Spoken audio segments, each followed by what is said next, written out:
everyone, it's Stephanie here and welcome back to another video. Today I wanted to share a very quick and easy card to create. I've already done a little bit of die cutting. You can see all of those colorful strips that I have on screen. And I have an A2 size card which measures 4 1/4 by 5.5 inches. And what I did is I just took this new fishtail banner here. This is a really cool die because the fishtail banner is actually 3 individual parts. So you can kind of mix and match how you use the fishtail ends with the banner. And the set has 3 different die sizes, so you have lots of options for different sentiments.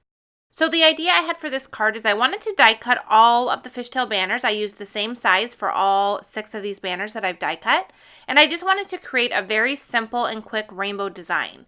I really love geometric card designs where you just use die cut pieces rather than any stamped elements because I find them really quick and easy to create, and I always love the final result. You get a really nice, clean and modern look, and it's a great way to create a card if you are short on time but need a card for a specific occasion.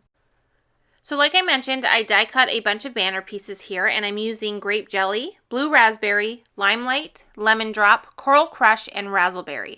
This is my go-to color combination anytime I'm doing any type of a rainbow design, which is pretty often for me.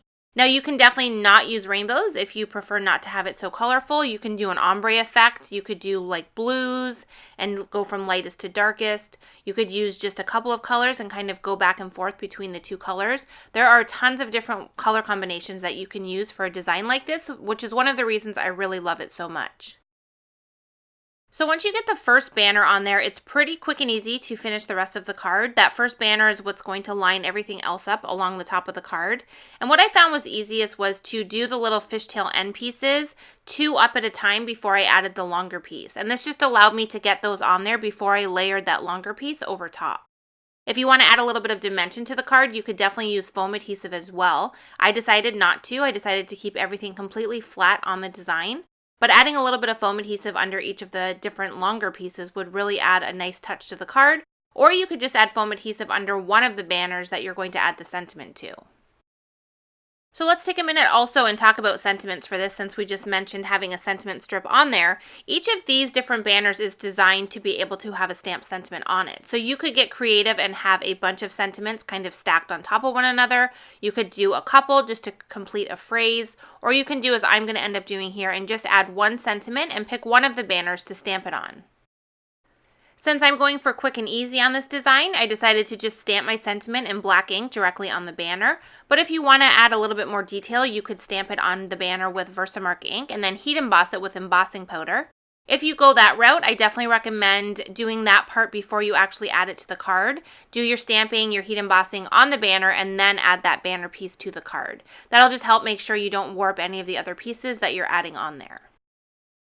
Okay, so we're just wrapping this up. I'm adding that last little banner on there, and now I have all 6 of my banners lined up perfectly, and I have the little end pieces in the exact same spot on each one since we stacked them one by one starting at the bottom.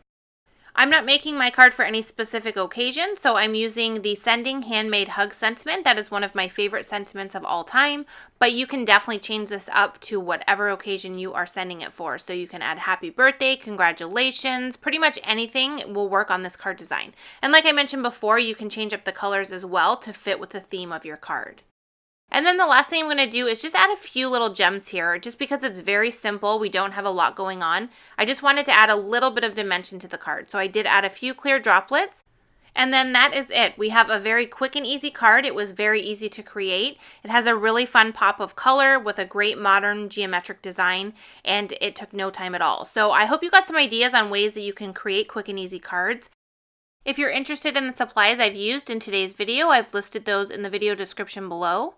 As always, I appreciate you being here, and I hope to see you in another video soon. Thanks so much for watching.